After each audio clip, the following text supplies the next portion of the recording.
Buenos días, mi nombre es Giovanni Catrullol y junto a mi compañera Diana Payares vamos a realizar la siguiente entrevista para nuestro proyecto de investigación 3 sobre la mutilación genital femenina. A continuación presentamos a el doctor Arturo Barros, filósofo y magíster en bioética. Profe, nos surge un primer interrogante y es el de, desde la perspectiva de la bioética, ¿cómo se percibe la mutilación genital femenina? Bueno, lo primero que tengo que decirte es que no existe una visión universal de la bioética sobre la mutilación genital femenina. Recuerden que la bioética es una disciplina, y más que una disciplina, es una interdisciplina.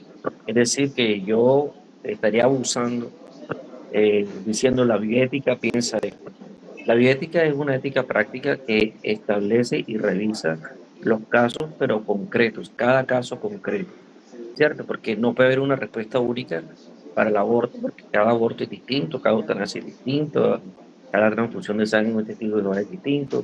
Sin embargo, hay elementos culturales que son generales, como el tema de la mutilación genital femenina.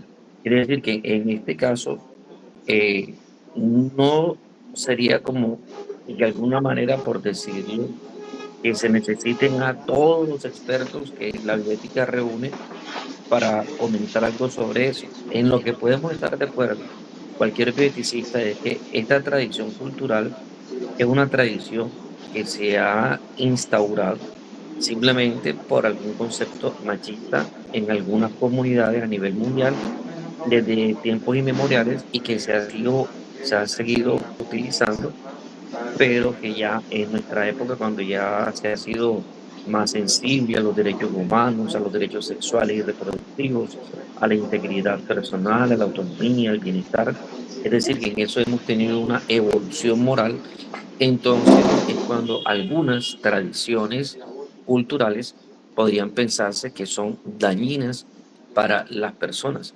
Culturalmente tendrían algún sentido como iniciaron, pero en nuestras sociedades donde también el papel de la mujer ha asumido un protagonismo, ya no es tan sumisa como antes, donde era una sociedad patriarcal, ya eso ha cambiado y la visión de la mujer es muy importante, el enfoque de género, por lo tanto, hace necesario y que el comentario va directamente a que es una práctica que desde todo punto de vista es dañino para la persona que lo sufre y para las comunidades, porque en sus tradiciones se siguen conservando situaciones culturales que no están de acuerdo con los elementos racionales de una convivencia sana, pacífica, al interior de una comunidad y mucho menos con las personas de fuera de esa comunidad con las cuales ya son extraños morales.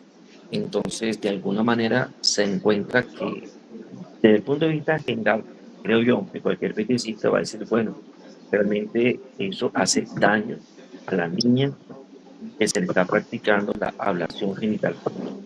Pero yo pretender decirte el punto de vista de la bioética genital, no, porque tendríamos que preguntarle a un grupo de bioeticistas o de miembros de un comité de bioética para que todo el mundo exponga. Y seguramente en ese comité de bioética sería muy importante que hubiese alguien de esa etnia, en el caso de Colombia, por ejemplo, de los Vera, ¿verdad? Una comunidad que en Colombia practica la ablación genital femenina, y también sería necesario la presencia de un antropólogo. Entonces se hace necesario que en este comité debiera haber por lo menos un antropólogo que sepa mucho sobre las tradiciones culturales, un trabajador social, un sociólogo, para que dé su punto de vista sobre la importancia de las tradiciones y cultura, pero también hay que pensar que no toda tradición cultural es benéfica para las comunidades, para las personas, y hoy en día más en las sociedades que somos básicamente multiculturales. Somos una sociedad donde ya no solamente es esta cultura, sino que conocen ustedes a mujeres como de esta, no sé, hay una modelo morena que ella le practicaron la mutilación genital femenina y que le ha dañado pues su vida sexual y todo eso. Y es una gran líder, o sea, no recuerdo el nombre en este momento, yo lo investigué en su momento. Entonces te digo, pretender que la bioética te diga algo, no. Tendríamos que tener un comité de bioética con todas las personas que representen y puedan hablar sobre el tema para llegar a una conclusión. te digo yo, desde el punto de vista humano, y ustedes también como unas chicas jóvenes, postmodernas, que realmente no tendría ningún sentido. Porque, ¿cuál es el sentido de la ablación genital femenina? Mantener que la mujer sea virgen, porque además de cortarle el clítoris y los labios, se le hacía la infibulación, que era coserle prácticamente los labios, de tal manera que quedaba solamente el orificio para orinar y para menstruar. Es decir, como conservarla virgen para mí y más adelante. O sea, es terrible, porque incluso usted tiene que saber que no existe una sola clase de ablación genital femenina. Existen varias clases, una donde cortan solo el clítoris, otra el clítoris y los labios, otra donde cortan todo y además cosen y dejan un pequeño orificio para el meato urinario y para menstruación. O sea, es terrible. Obviamente que esos hechos en situaciones antihigiénicas, es que ni siquiera que fueran higiénicas, que la haga en una clínica por un tipo especialista, no amerita, porque el único objetivo que eso se pidiera para asegurar que la mujer con el que el tipo se fuera a casar fuera virgen. Entonces la cocina, horrible. Y segundo, que, que la mujer no podía sentir placer durante el sexo del hombre, porque si la mujer manifestaba cualquier sentimiento de agrado, de placer, era visto como algo malo. Entonces la mujer no podía manifestar sensaciones de placer, por eso hacen la ablación del clítoris, que es una parte muy sensible de la mujer. Entonces, la pregunta es, ¿ese es un verdadero sentido cultural tradicional? Pues en su momento lo hubo, porque obviamente los seres humanos y la humanidad ha ido evolucionando moralmente, ¿no? Sin embargo, eso tendríamos que revisar y sí tendría sentido hoy, porque hay tradiciones culturales que pueden permanecer, son neutras, son buenas, pero hay unas tradiciones culturales como esa, por ejemplo, que realmente no benefician a nadie en particular, solamente una característica social que es el machismo y el sometimiento de la mujer a que el hombre es el que manda, a mira al amor solamente como un objeto y me estoy cuidando la virginidad de esa peladita que va a ser más tarde mi esposa, o simplemente cuando ella tenga relación con ella, ella no puede tener ninguna sonrisa durante la relación sexual porque el único que puede experimentar placer es el hombre, de la mujer no. Yo le preguntaría, ¿usted creen que eso tendría alguna razón de ser hoy cuando los derechos sexuales y reproductivos están protegiendo a la mujer en su vida? Porque muchas veces este tipo de procedimientos terminan con la muerte de la niña, de la mujer, y si no muere la persona, queda con problemas muy delicados en el tema de su salud reproductiva y sexual. Entonces es bien delicado, pero quiero ser sincero, decir que esa es la postura de la bioética, no. Dejo claro esa posición. Una duda, o sea, que si la cultura es una justificación válida para que se realice la práctica de la mutilación genital femenina. No, no, la cultura no puede justificar el que se le haga daño a una persona, no. De hecho, se trata de cambiar las tradiciones culturales y es posible.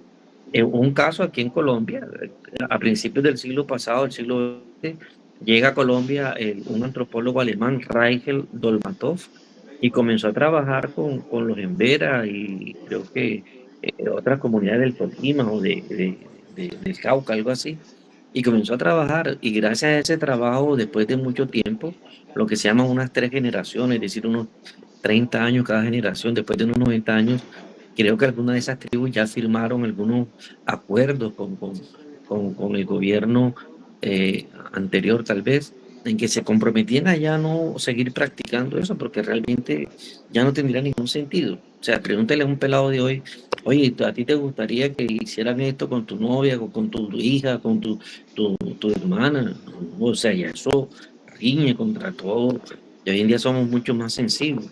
Entonces, obviamente que esas comunidades también tienen que hacer un proceso de deconstrucción de esos hitos mentales que tenían, de esos constructos mentales y entender en todo el daño que se hace. Por eso se dice que para que eso se vaya transformando, algunas tradiciones culturales tienen que pasar por lo menos 3 generaciones y se calcula que cada generación puede estar entre 30 y 40 años. Es decir, desde que empezó Rachel Dolmatov hasta el 2021, que se hizo la firma, pasaron aproximadamente unos 110 años. Es decir, la primera generación pues está de acuerdo con eso, la segunda que ya ha sido formada más, bueno, más o menos, pero la tercera ya dice, uy, terrible, horrible. Entonces esa generación va a decir, hombre, sí, de aquí en adelante no, listo.